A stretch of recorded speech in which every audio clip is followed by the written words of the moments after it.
Good day, fine people. My name is Nick, and what have we got this time in the Commodore 64 vaults to review? Well, it's Rainbow Islands loading up, published by Ocean in 1989, and based on the arcade cabinet by Taito from 1987.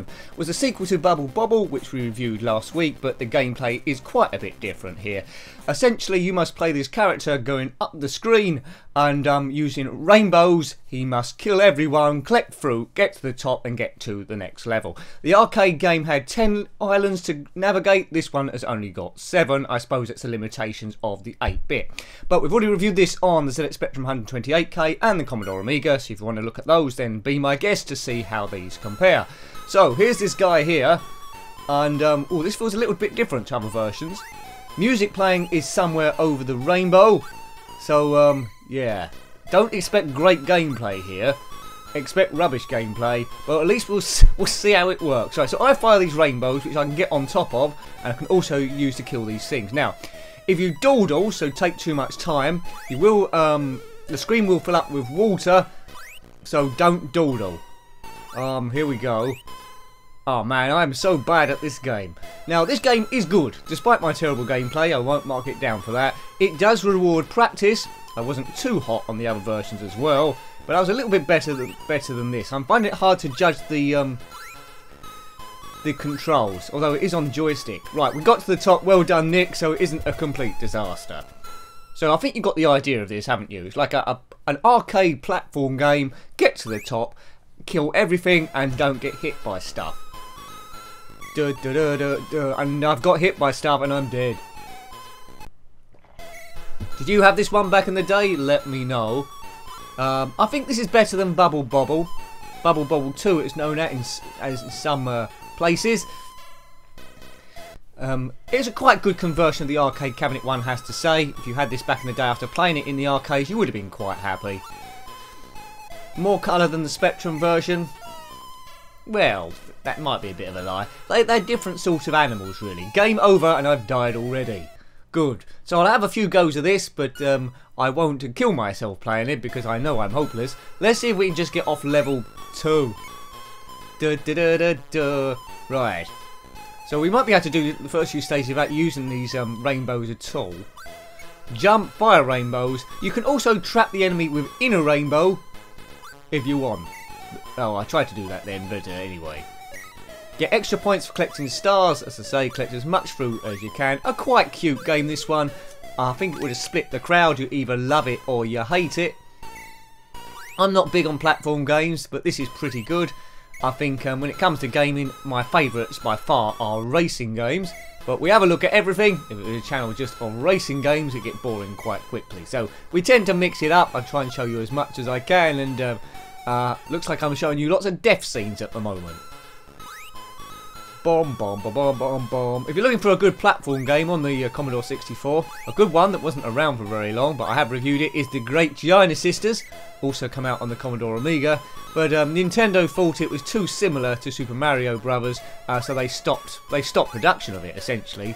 I don't like Nintendo, and that's probably why I don't review Nintendo games on the channel, although it gets suggested every now and again, because they'll probably claim the video and then you know, it will either get blocked from certain countries or I won't be able to monetize it. Yeah, I hate them. Anyway, thank goodness all companies aren't quite like them. It's a bit backward thinking, isn't it? Because I think, hopefully the retro community thinks this as well. Playing these games, talking about these games keeps them alive. It's like an open history book of the thing. And if people keep playing them, they will never die. I don't know what Nintendo's doing. If they're blocking everything, their game's going to die and people are going to forget them. But that's up to them. I've gone on to a bit of a rant then. How are we doing with our Rainbow Islands? As I said, don't accept all 10 islands if you're used to the arcade game. Not that I get to them anyway. This one's only got 7. We're up the top. Boom. Yay, I am the best. Am I? No. Yeah, I like this game too. It's nice. It's a nice one. I'm finding it hard to judge because I'm reviewing all the best Commodore 64 games at the moment. I'm bound to come up to a row of rubbish ones eventually. That's what generally happens. So yes, we too tend to review stuff as much as we can. If you look at the ZX Spectrum, we reviewed over 400 those games now, so it might be time for a recap coming up soon.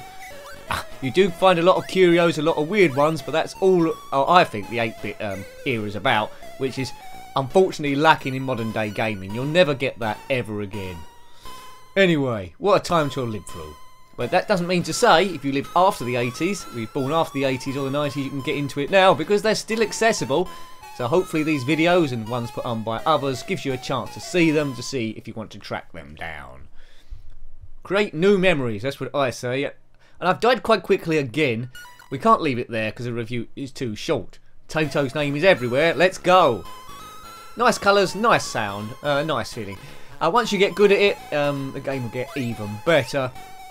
So don't get put off by my gameplay. If you're looking for a good platform game, a classic platform game that was liked by a lot of people, although some people did hate it, then look for this, Rainbow Islands. So we looked at Bubble Bobble, look at Rainbow Islands. It's supposed to be a sequel, this one, but I can't quite see it myself, apart from maybe level jumping. And there's Rodland as well, if you want to have a look at that one. I presume that came out on the Commodore 64. Somewhere over the rainbow, way up high. Not to get confused with Rainbow, that kids program in the UK, with Rod, Jane and Freddie, Bungle, Zippy and George, and hard-hitting Jeffrey. Crazy stuff. Whoops, oh dear. This was made in 1989, so Rainbow was about. Rainbow didn't sue, they didn't do a Nintendo, because it's nothing to do with Rainbow, but if it was Nintendo, they would have tried to sue anyway. I've gone off on a rant again. Let's not talk about Nintendo for the rest of the day. Da da da da da da. Yeah, see, that's the problem with Nintendo Switch. People will able to put Nintendo Switch videos up okay without them being claimed. Come on, lad. I don't know what this guy's name is. I did know his name. What is his name? I think I said before he reminded me of Eric Cartman. He doesn't look quite like Eric Cartman in this one. He looks a little bit tubby like him. Oh dear, that's not going well, is it? Great. Da, da, da, da. So you've seen a lot of the opening few levels, I can tell you that. Right, done. As I say, if you take too much time, the screen will fill up with water and you will drown. Which is not a good thing to happen, really, if you've got other games to review. The game we reviewed before this, if you missed it early on in the day, is Turbo Outrun, a racing game. My favourite genre, as I said before, so check that one out if you haven't already. Show it a bit of love. The more people that watch these and share them on social media, the more chance the channel's got of surviving long time and growing to a bigger audience. And I think if we can get to a bigger audience, it'll go really, really well, because the output is there. Just need a bit of luck, a bit of help. There's a lot of competition out there, a lot of people thinking the same thing, want to do the same thing, but you know, hopefully I'm doing a good job. Somewhere over the rainbow. Get out of the way, you. You've got to be serious about it, I think. Right. But not serious in the commentary, as you've noticed. Oh no, he's dead again. He took a tumble then, it's game over. Shall we have one more go for luck? One more go for luck. This will be the proper go this time. All those others have been practice goes. We're now going to do the proper go, right? Here we go. So let's steam up the top there. Let's not mess about.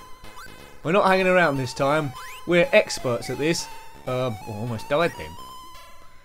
Duh. Don't need to kill everything. Don't need to collect everything. Just get up the top. If you do, you're going to get a better score. Let's eat that food. Come on, bubbly bobbly rainbow man. Right, boom. Right, stage 1. No problemo. The chest opens. The food flies out. We eat the whole lot. He will get tubby if he keeps going on like this. Beam. Right, round 2. So each world has about 4 stages in it. And then the theme of the thing changes. This is, if you haven't noticed, this is Island 1. Island in the stream. Oh no, right. Those oh Nicky. Those rainbows don't last forever. They don't trap people indefinitely. They will disappear. Just like a real rainbow. But I don't think you can trap people in real rainbows, can you? If there's any leprechauns watching, let me know. How is rainbow technology at the moment? Can you trap someone in a rainbow?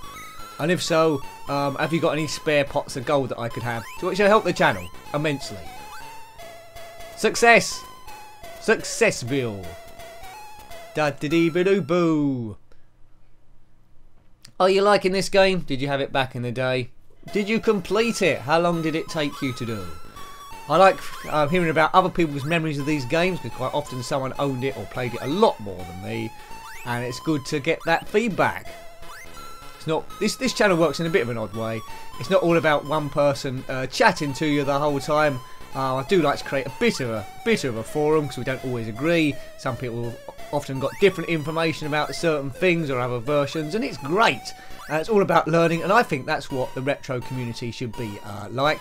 I see sometimes in forums, to my dismay, people arguing about really silly stuff, and I think retro gaming should be there to ease stress, which I suffer from quite a bit, and you know, and to help other people. Let's all band together, folks. Let's all band together. Do. And why? What not better to do it to this game, Somewhere Over the Rainbow? Almost struggled to say that last sentence. The flags look a bit white and oval, but we'll let that off. That's what the clouds do here. Something to do with the physics of the planet. Alright, the music started gone a bit quick now, which means we're running out of time, so I've rushed, so I've died. Did I say this was the proper go? There might be some cheat, really, where if you run out of lives on your first go, you can flick to second player. No, there isn't, is there? Because it's turn-based. There's power-ups to get as well, but it's game over. It's game over again. Continue. I don't think we will this time. I hope you liked having a look at that one. It was quite fun to play, but you need to get a bit better at it. That was Rainbow Islands on the Commodore 64, a cute platformer published by Ocean in 1989, based on the arcade cabinet by Taito from 1987. Got any thoughts about that game? Then please put that below. If you haven't already and you're enjoying the videos, then please consider subscribing. That helps a great deal. If you want to help it a bit more, there's patreon.com/njenkin. Every bit helps. A huge thank you to everyone subscribed so far. And until next time, take great care of yourself and a very fond goodbye. Goodbye.